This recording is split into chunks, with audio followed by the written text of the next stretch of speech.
Back or it should work? No, it should work. Okay then. Awesome. Okay, so where are you from originally? Yeah, I'm from Hungary.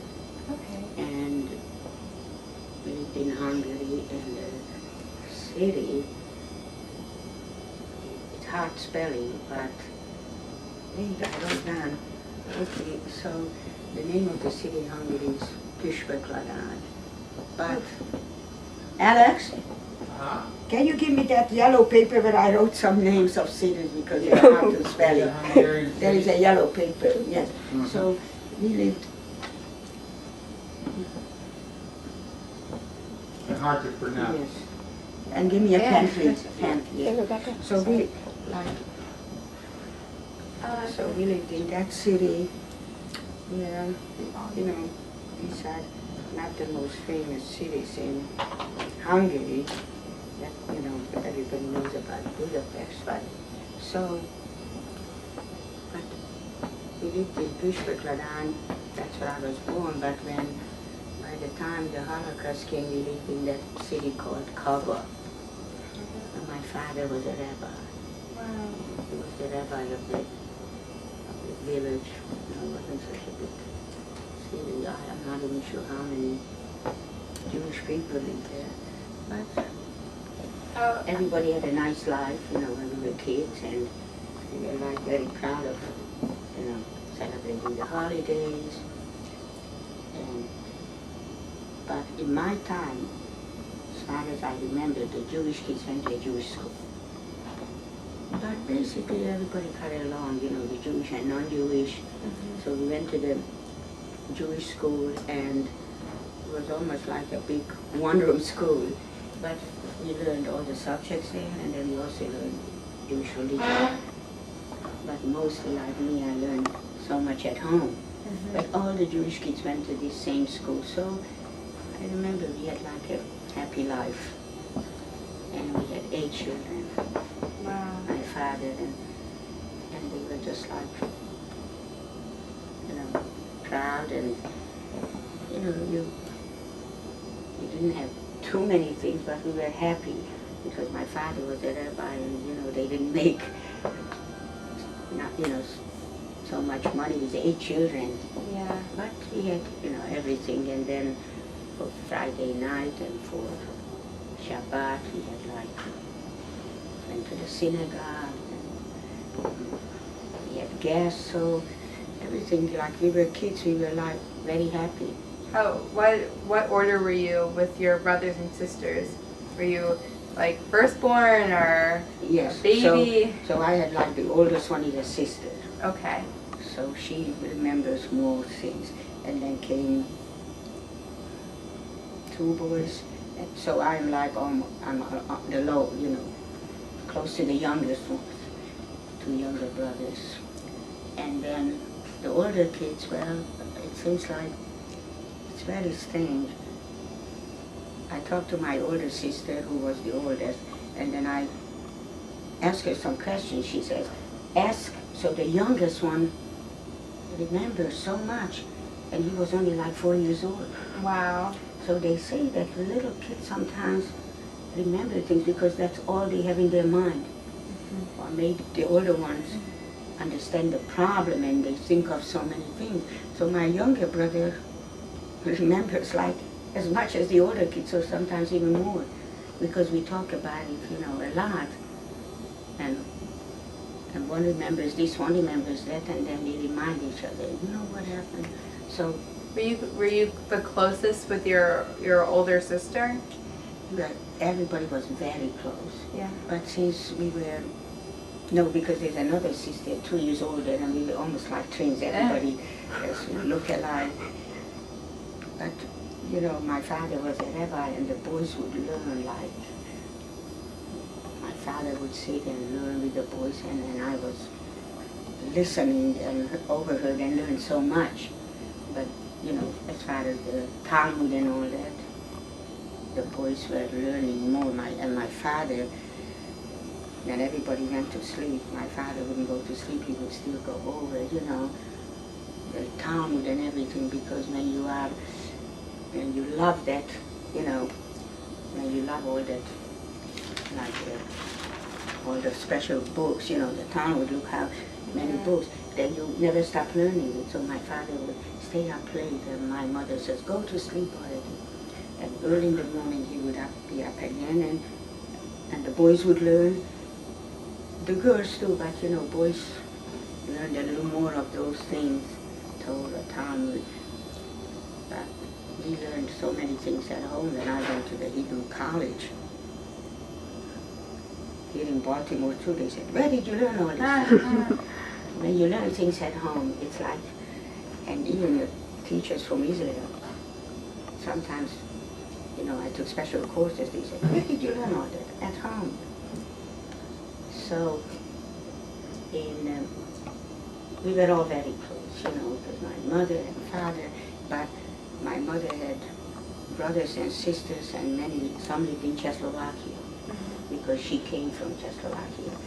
And it was very close. Sometimes some part of Czechoslovakia belonged to Hungary and Romania, so they spoke the languages. So my mother came from Czechoslovakia, but my father was, you know, went to a big rabbinical school where he got his ordination.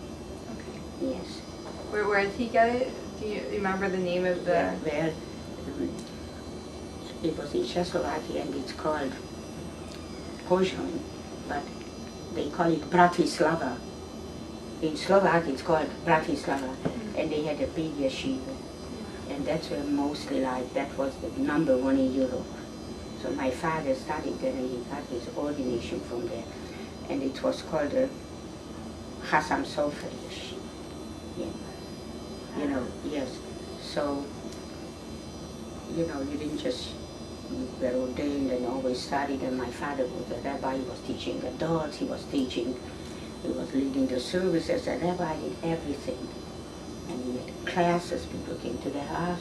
Even when we were kids, I remember if people had a fight, like a husband and wife would have trouble, they would come to my father. He was like a psychologist, everything.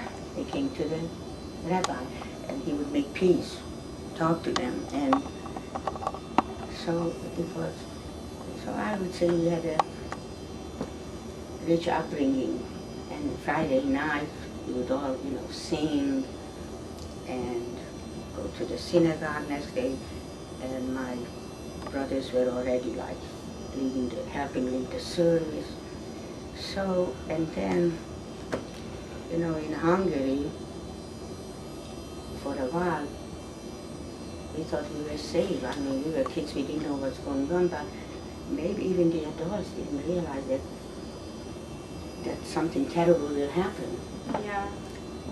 So, because it was almost like 1944, when the Germans did come into Hungary and started to take the Jews. So it was pretty late. So Hungarian Jews actually had a long time. Should have survived, because it was like so late when they came to us, but they didn't, because most of them they took to Auschwitz. And that was... Did you have a favorite subject in school?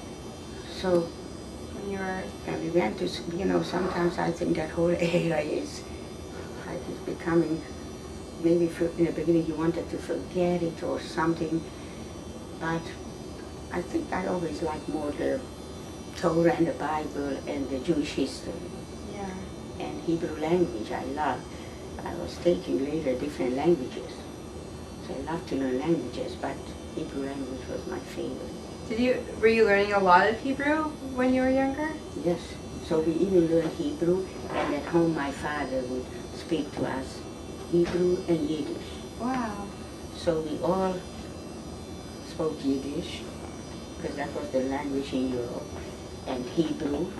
And outside, you had to speak Hungarian, the language of the, and we were good at that too. So, because my father, even though he was so religious, he believed that you had to learn real good the secular subjects and to do math and everything. And I remember that even though we were 8 children, my father would help each kid with the homework. Wow. It was, at night everybody was doing homework. He would help.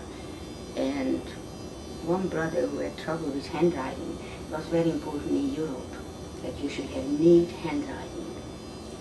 And here they don't care that much for it. You know, so one brother who my father would hold his hand and actually guide him and practice and help him to make his handwriting better.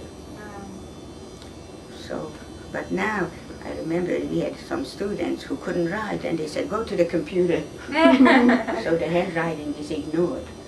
Yeah. So I did, yes. But I did like literature a lot too, you know.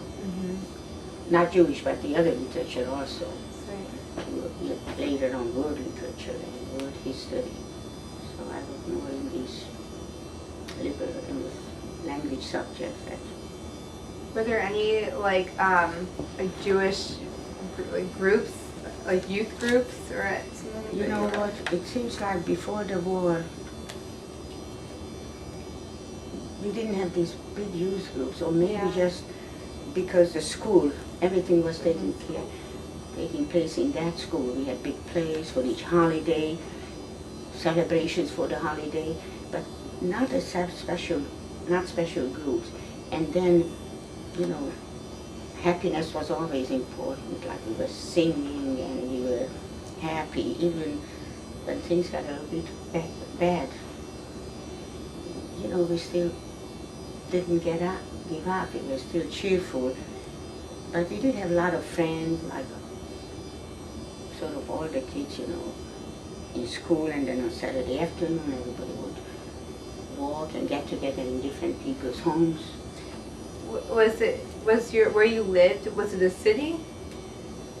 Or like a town, small town. A small town. Yeah. So it was... So like it had one Jewish school, and the rabbi was the rabbi for the whole city, for all the Jewish people, one synagogue. It was all, you know, I never heard conservative or anything before. It was one synagogue. It doesn't mean that everybody was the same, but everybody got along. But some people were a little bit more religious than others, but everybody got along. And there was, you know, a shochet in town, and I think there was a kosher butcher shop. Wow. Yes, but you know, basically most things you made at home. Things, you know, you didn't have machines. I remember summer, my mother, every Friday we were having baking challah. So we were all baking challah, and even the boys, but especially the girls. And, you know, but to study and doing homework was very important, and well, certain things we hardly remember, but those people, as you know, you didn't travel much, you were just happy to, or maybe by then things started to get a little bit bad. So, but we did have, you know, relatives in different cities, and my mother still had her parents and brother in Czechoslovakia. The city was called Keismark. I don't know if you heard. Czechoslovakia, Keismark, and my grandfather was the rabbi there. Wow. And he even has books that he wrote. Really? Yes. Both grandfathers from both sides. Rabbis, like, they also have books that people study. You know, that's already pretty big. You know, people value those books. Even now, my sons were in Israel in a yeshiva, and they were so proud. The book was studied and used from the grandfather. Well, to them it's great grandfather. Wow, that's really cool. That's it. So that's why we were also involved Czechoslovakia, but we were kids. But while we were happy, they heard stories going on in another place. My sister was just talking to me the other day. They said nobody in Hungary believed that it's really happening or it's going to happen to us. Because she says maybe we could have run away, but who knows? How could you all run? Did you have a chance to travel when you were younger?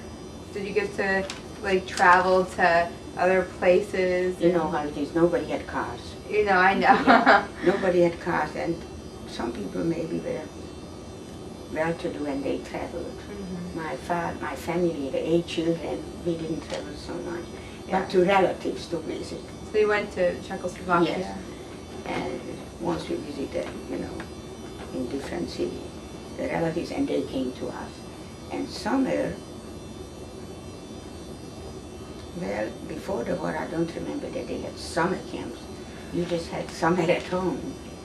I guess everything was a little, and you made your own.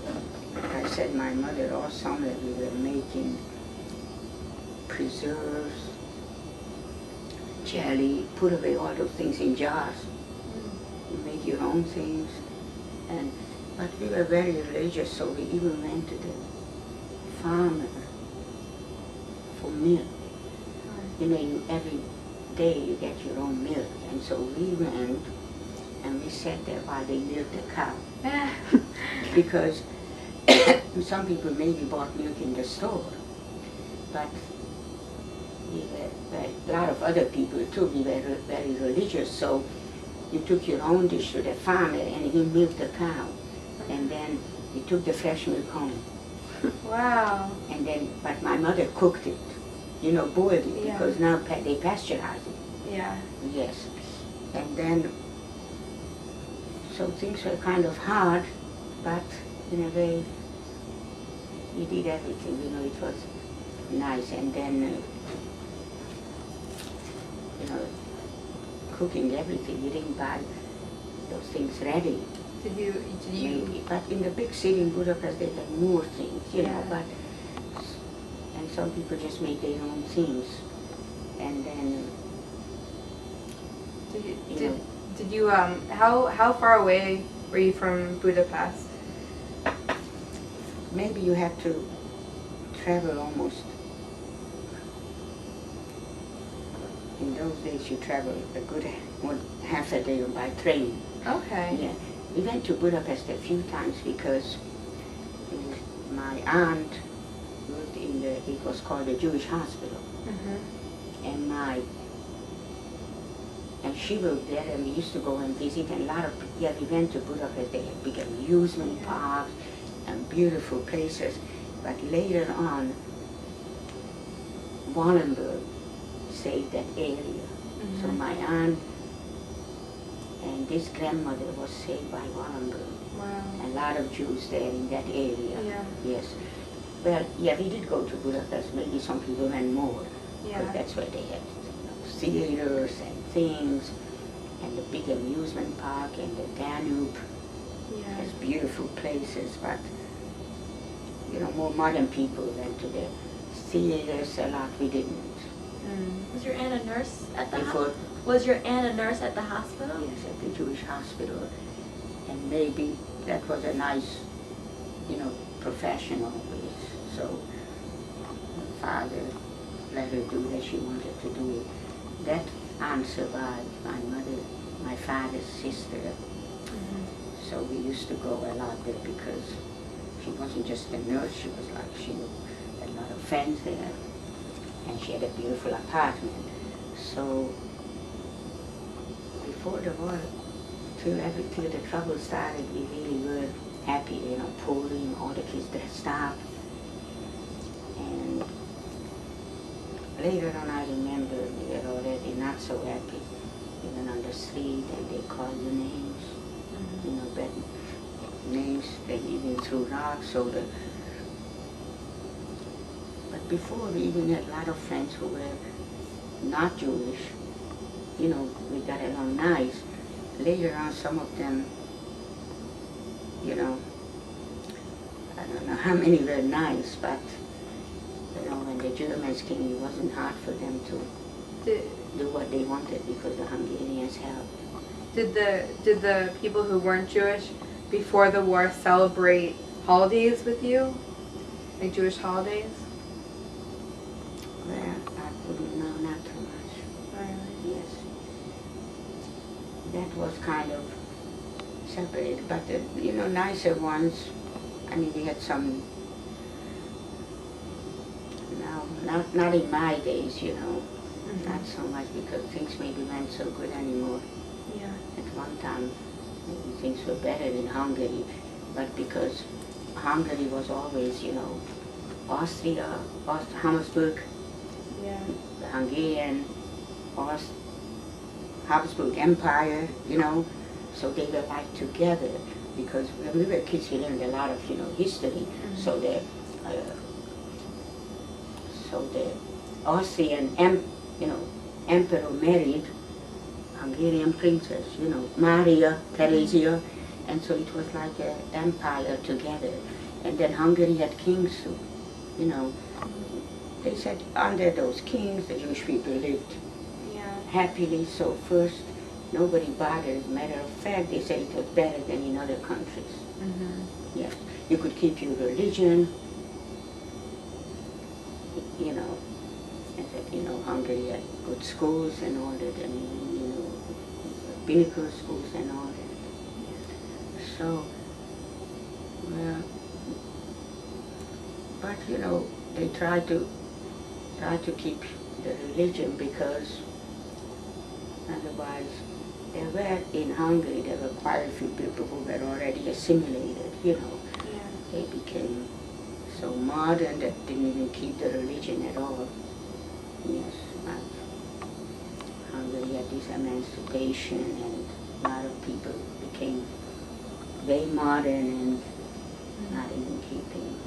But in this town, I mean, most people just got along nice, and like I say, they all came to the same school, the same synagogue. And Do you have a favorite Jewish holiday growing up? it's like we loved all the holidays, but to me, Passover was always so special because, like, and the Sabbath also, every week, you felt like a king and a queen on the Sabbath, even if there were things not so great outside. Even then, you felt like nobody could hurt you. You were singing, you enjoyed your family. Of course, since my father was a rabbi, always, even though he was busy, but they had a lot of time with the children. But Passover, I just loved, you know, even though we did all this work, much harder than here.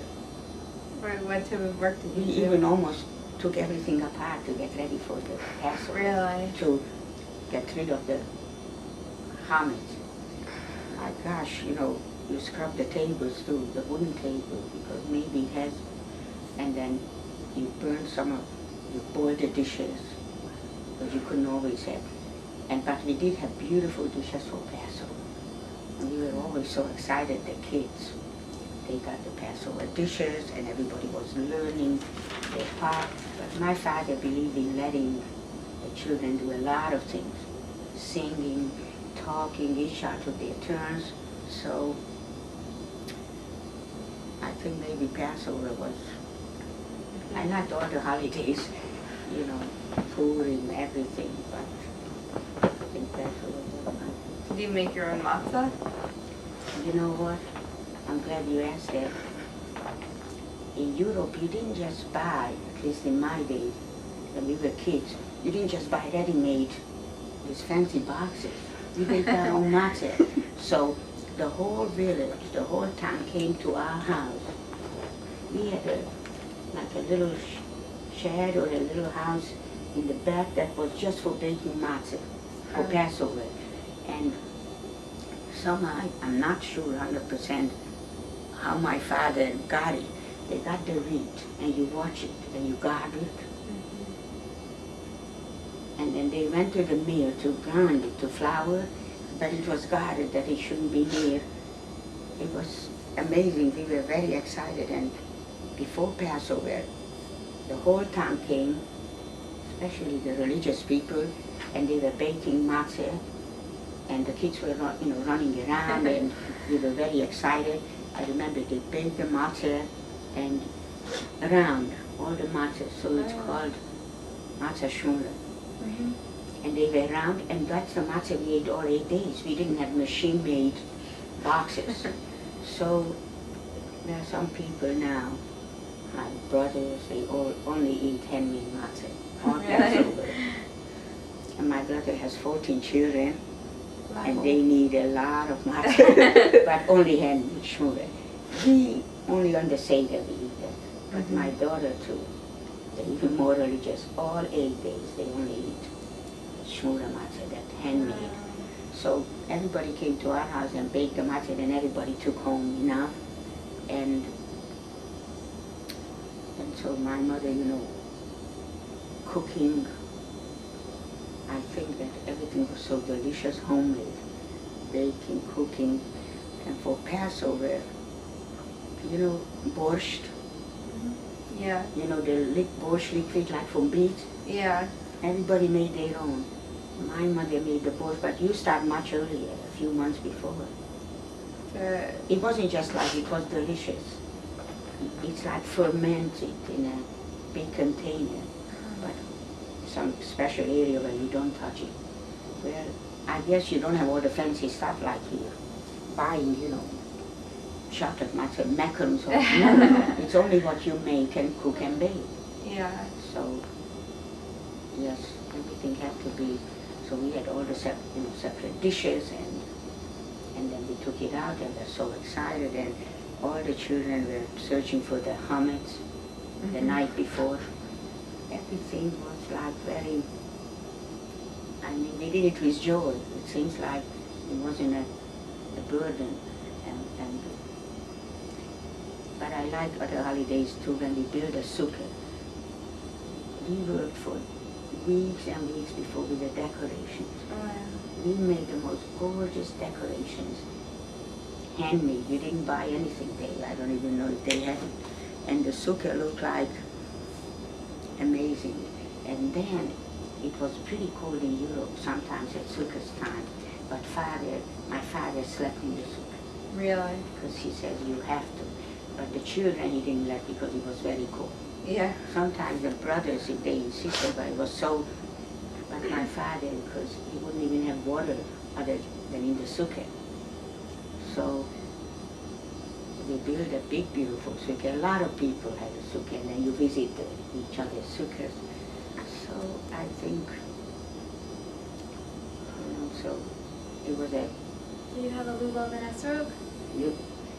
And every brother, all my brothers, had a lulav and an esrog. And I remember my father would check. Somehow, all these religious items, we were, of course, Hungary was very, that time, free to get things, I guess.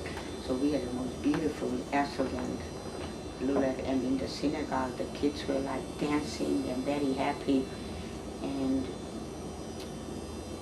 so, you had these special clothes, of course, on the Seder, my father and all the men wore the kittel. Some people don't have that custom, but we do a white kittel. And in the synagogue, not only the rabbi, but every man wears the white kittel. On Yom Kippur, Rosh Hashanah, yes. So, each of these. Did you have a special dress that you would wear? We had a special dress. We even called it the Shabbos and the holiday dress, because we would never wear the same clothes on the holidays what you wear all week. No. But what was kept for the holidays and for Shabbat, we wouldn't use it every day, just for, yes. And, 8 children, but manage, like for the holidays, for the Shabbat, everybody dressed up beautiful, and the candlesticks, we had these beautiful candlesticks, but we couldn't take any with us when they took us, so it's all gone. Nothing was left. Beautiful candlesticks, and the special box for the esrog, and the even things for the haftarah, and the kiddush cups. I think people, either they couldn't afford it, but somehow you managed. So we had this beautiful, and the menorah was beautiful for Hanukkah. But and I remember every Friday night when the kids went to sleep, my father would tell us a story. But it was like a special story about the scholars. It was something with a moral. So we were looking forward to that. During the week, we didn't always have time, so we knew And that also helped all the kids get to bed. And we were still little because we were waiting for this story. And my father gave so much respect to my mother. When he came home, if anybody, first thing he would say, well, you all good to mother, but if he found out that one kid wasn't that great or wasn't, you know, so respectful, they would get in trouble. He would talk and, you know, talk to my brother, and I remember everybody was so proud. Who can have the most in the house? Yeah, and then I remember one brother, he wanted to help in the kitchen, and I remember he was like a good cook and helping, because he was like very kind. Well, all of them, but one was a little more special. And when it came to washing clothes, everything we washed by hand. We didn't have a washing machine. So, and when you wash, you dry, you put out the clothes to dry. And it's amazing because sometimes winter it was very cold. You can't put out the clothes, but in the attic we had like strings, and you hung the clothes there. And you know, sometimes, I don't know if you ever seen it or heard about it, the clothes froze. Really? You heard about that? No. But it's okay because eventually it got dried in the attic, you know? Yeah. But it was like so stiff you could touch it. It felt like ice. But we didn't have a dryer. So summer you put it out under the sun. So I guess life was hard, but that time, you know, we didn't complain. That's the way it was. And now people have washing machines, dishwashers. But I remember the boys helped washing dishes, and my father always helped. Didn't want my mother just to do all the housework alone. Yeah. The kids had homework. They did a lot of homework, and it was important. Yeah. You know, parents didn't complain that homework is too much, school is too hard. We did. And I remember early mornings we got up because everybody was shining their shoes. You didn't want to go to school sloppy. You know, it was a different, now the way some kids dress. Yes.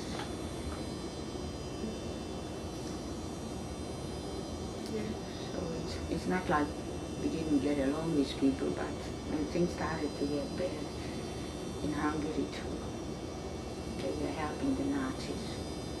So I couldn't say too many good things what happened later.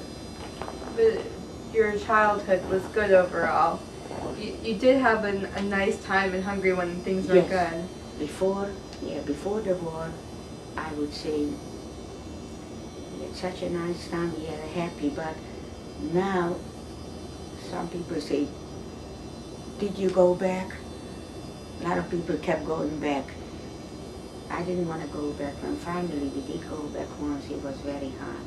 Yeah. It just felt like crying when I saw the same place where we lived.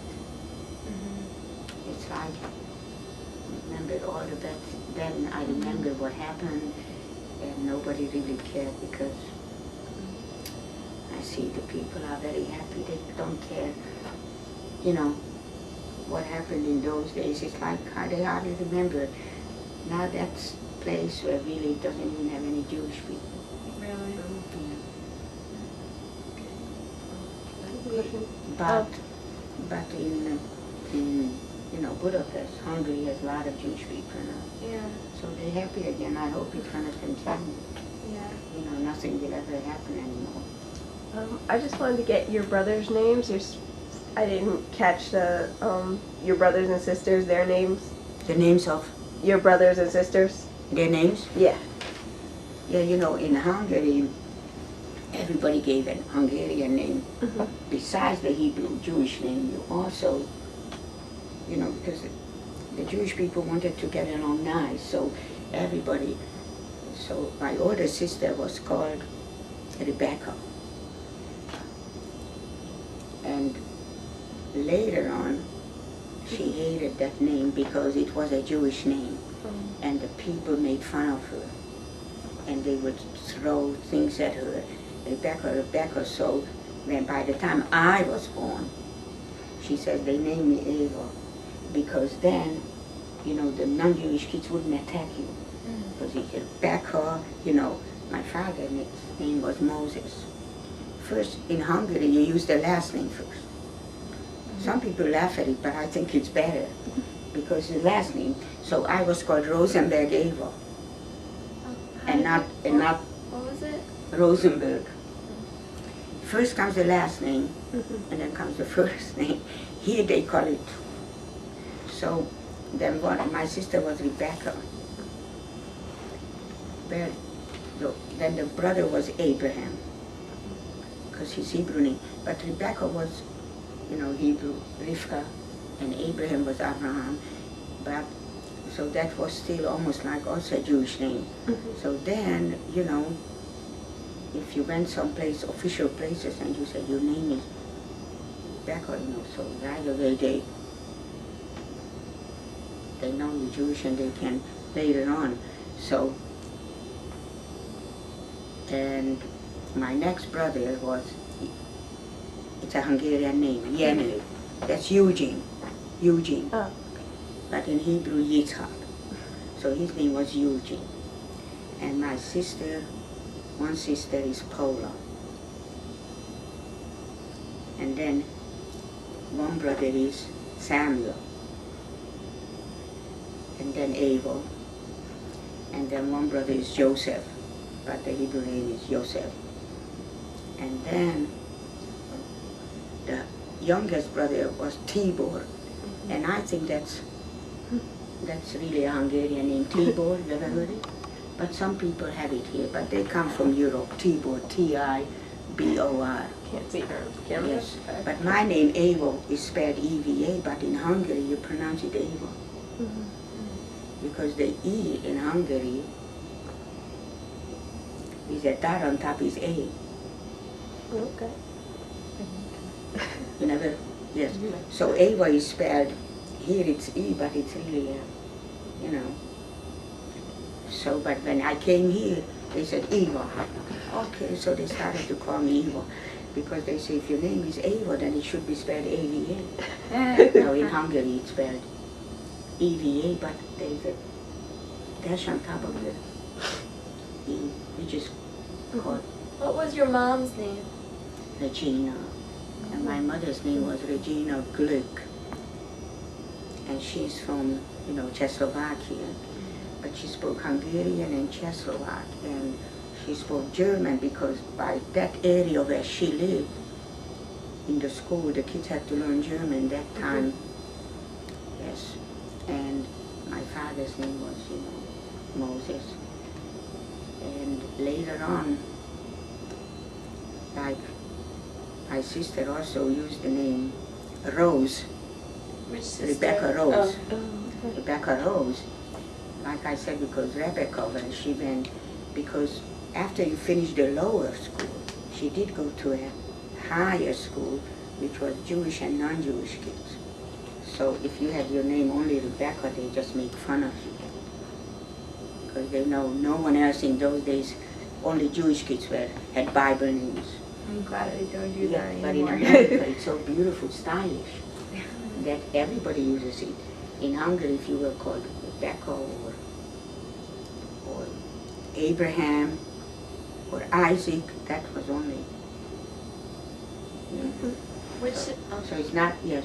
Which sister became the nurse? Huh? Oh, that was yours. Oh, I'm mixing things up. Yes. So, Do you have any pictures? Do you have any pictures Yes. of your family?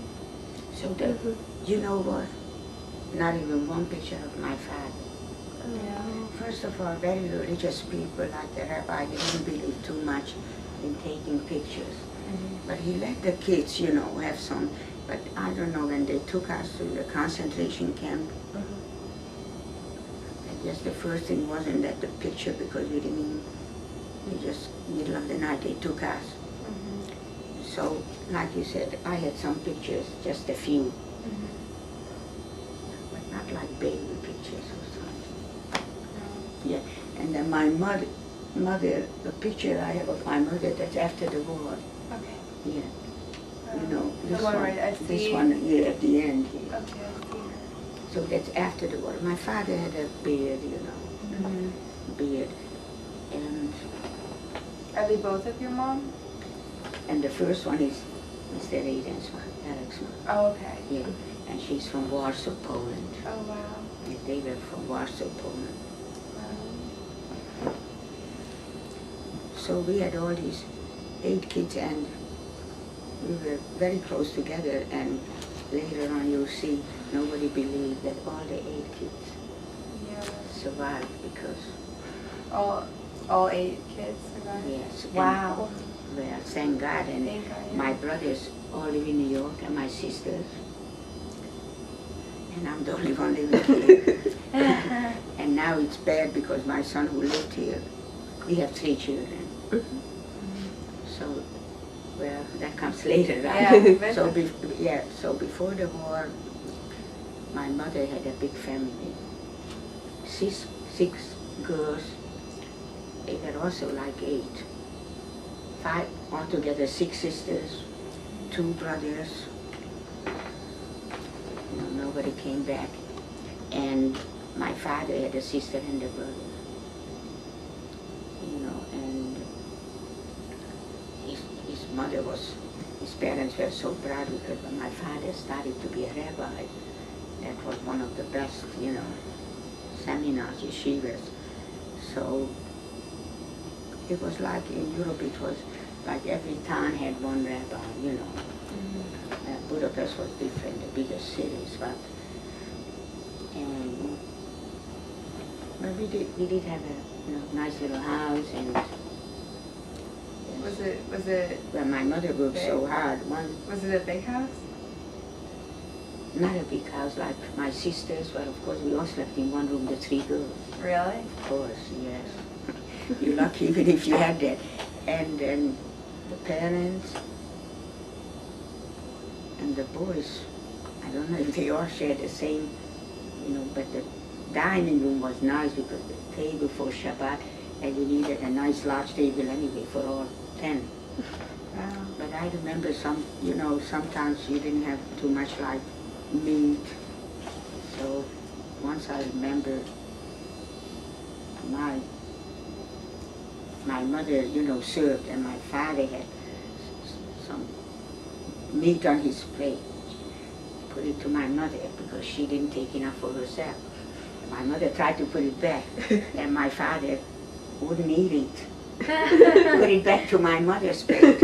Yes, and I tell you all those things, but we had, wine for the Friday night, and everybody was singing together at the table, these Sabbath songs.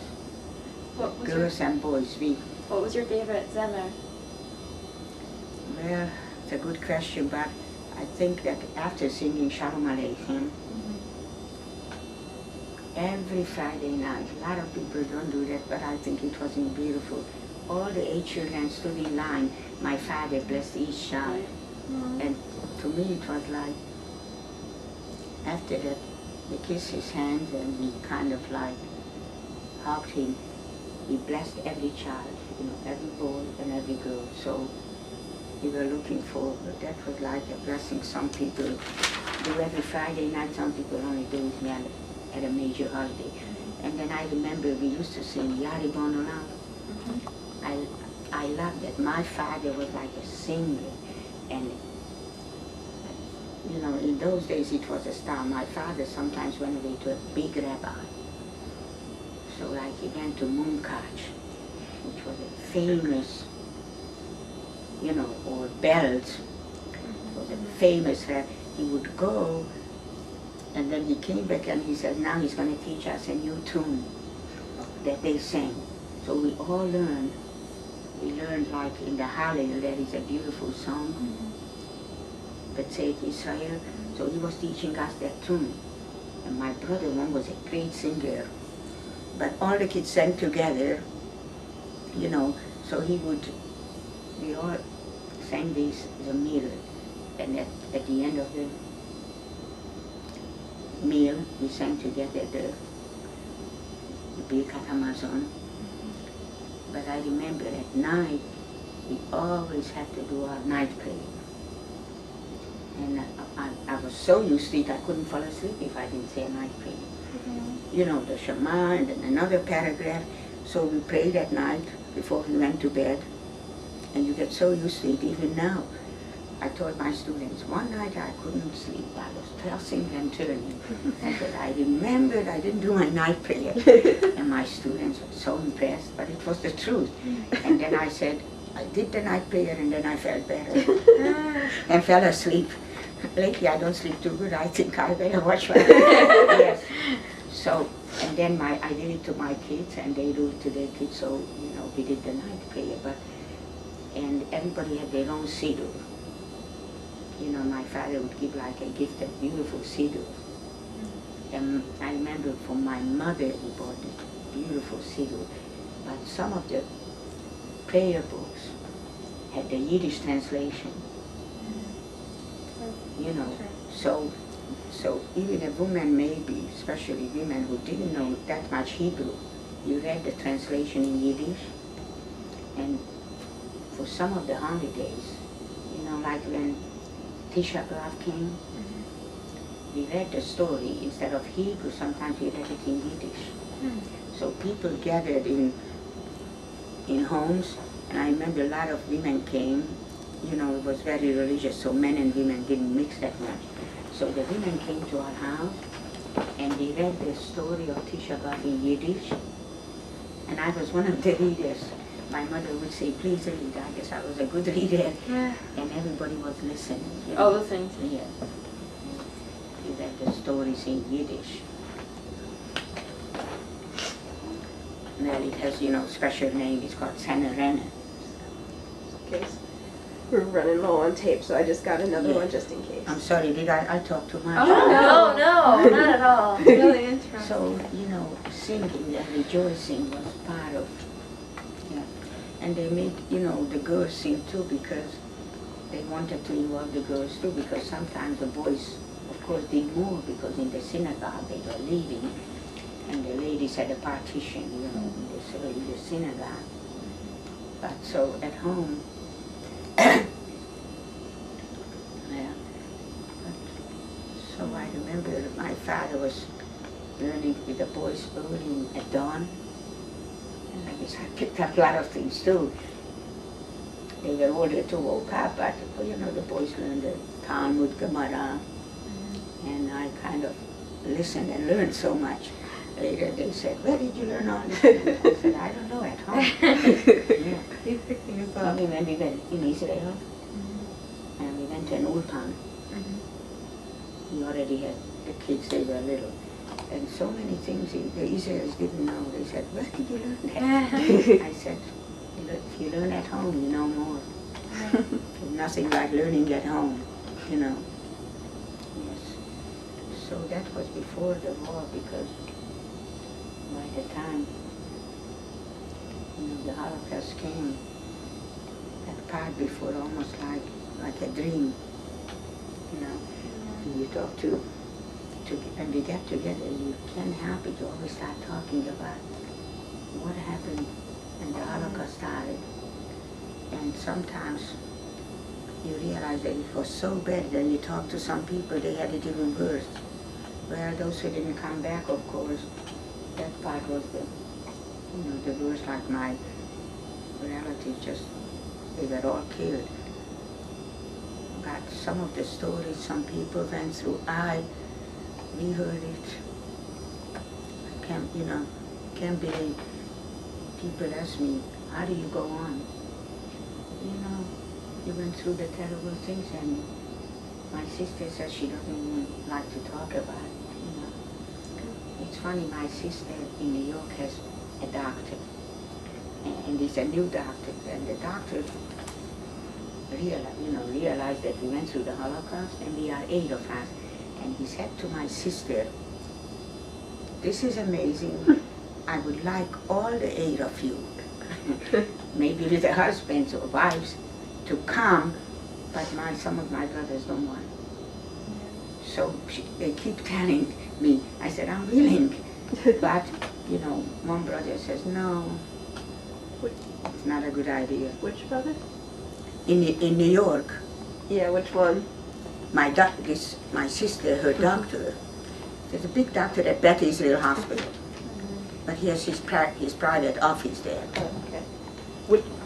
Which brother doesn't want to do the... So far, she says she mentioned it to some of the brothers, you know, Eugene, Yitzhak, he says, no, you know, some people believe, it's not superstition, but it's hard to explain, they believe in this Ayin Hara, did you ever hear about it? He says, no, it's not. Oh, sorry, I don't know what that He is. says it's not so good to talk about it, that thank God, everything is okay, we survived, they don't want to, you know, besides so many people didn't survive, so they don't believe in. If everyone deals But with he's this. still talking to my sister. He wants to get all eight together and maybe with the wives. Well, first of all, it's hard to get everybody together. But I said I'm willing to go because they all live in New York. So this doctor is nice. He figured, thank God, they all survived. It's very unusual. People said it was amazing that, you know, the Germans didn't separate us. Because, you know, they did that. They didn't care to keep a family together. Actually, in the beginning, they killed the large families. And my brother says it was a mistake from them that they made, you know, they wanted to kill us. But by mistake, they took us to a camp that they didn't kill you right away. They were planning to kill us later, but you will see what happened. You know, by then the war ended and they couldn't kill everybody. So we were one of those camps. We were in a camp that most people survived in this camp, but some people died from starvation. And I don't know how we survived because we hardly had enough food to live on. So I think we'll stop the tape there, but we're gonna hear more about your story next time too. I'm really excited. It was really well up to the war. You know, it's almost like like a dream, do you? Because then I'm just saying sometimes to my brothers and sisters, I said when the Holocaust came, everything was not out of my head. Most all the good things first. I hardly remember the good things. I mean, do people ask you about the good things? Some usually, or a lot of people don't ask. Yeah, but then came this horrible thing. It's like it almost destroyed your mind. Yes, and then later when we found out what happened to my father. Is there anything that we didn't ask you that you think we should know? What? Is there anything we didn't ask you that you think we should know? I mean before. Before, yeah. Well, like, you know, it's like I know that family life was so important, and so when I was a kid I thought like nobody could hurt us, you know, and then you always, but my father, you know, always like tried to help everybody, didn't matter if it's Jewish or non-Jewish, you know, so even non-Jewish people asked his advice and he was so kind to everybody and he taught us to be nice. That was always like so important, but we still do that, and my kids do, that you treat everybody. So it didn't matter if someone wasn't religious or someone wasn't Jewish. People, you know, because we did have a lot of friends, like he would talk to, and he was so kind to everyone. That's why later we were probably shocked that nobody really helped us. There to stop, you know, to help us. I mean, my father was the rabbi, and when the Germans came, I think some people even pointed out to the Germans, that is the rabbi, so they took him first. Because the leaders, you know, they said he's a leader, but sometimes the kids ask me, my students, how did they know you were Jewish? I said, of course they knew. That, you know, kids always say, first of all, you were proud of your religion. Yeah. And you were so proud, and I thought that, you know, everybody, other people to love their religion, and we loved our religion, and we were so proud and happy, so we didn't deny it. We were just, you know, very happy keeping our holidays. Of course, we respected other people's, you know, holidays too. I remember where we did, like we took matzah over to friends who were not Jewish, and other things too. So,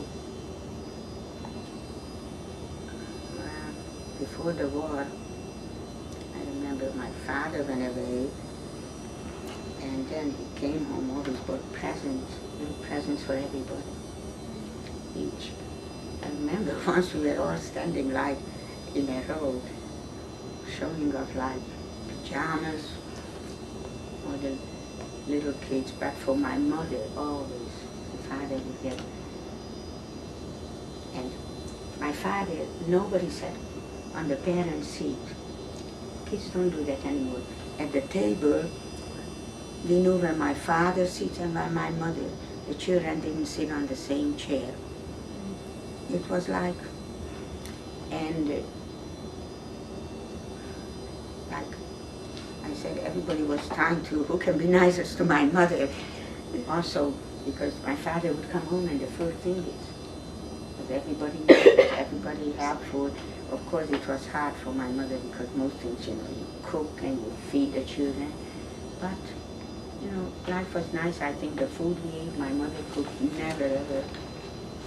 The taste was so delicious. What was And your... for Friday night, my mother made her own gefilte fish. Wow. And I don't, in the United States, I never ate anything that delicious. And the chicken soup. That was the stuff we saw in the jar. Oh, Right. okay. We went to 7 Mile. Yeah, but and you saw know, the gefilte yes. fish. And this was homemade, you know. Wow. And it was delicious. And my mother baked all week. We hardly ate any cake. It's like you didn't have like dessert every night. You had a nice meal, but you don't just have sweets or cakes for the Sabbath. We had specially baked by mother. We loved this poppy seed cake. You know, Poppy these seed. people, it's so delicious. It is good. You ever? Yeah, I've had Yes. it. It's great. And even the challah was out of this world. So, and you know, you always had to have 2 challahs, and when we were kids, my mother let each child bake a little one also. Yeah, and they let us drink a little wine, you know. It's not like you say, you kids and you can't drink wine. Friday night, everybody had a little wine. A little wine, yes. That's right, yes. And, but we, you know, we sang Raden's meals, and in the synagogue, it was a custom to sing, you know, beautiful melodies. And it's amazing that the whole world knows those same melodies. Yeah. So we were like, you know, Hungary was like pretty advanced. Yes. And in the beginning you could travel. My mother a lot of times went back to Czechoslovakia, and the family came. I think we were also taken when we were kids, but we don't have too many no pictures. Yes. I'm almost out of film. So. Okay. Did you want to keep going?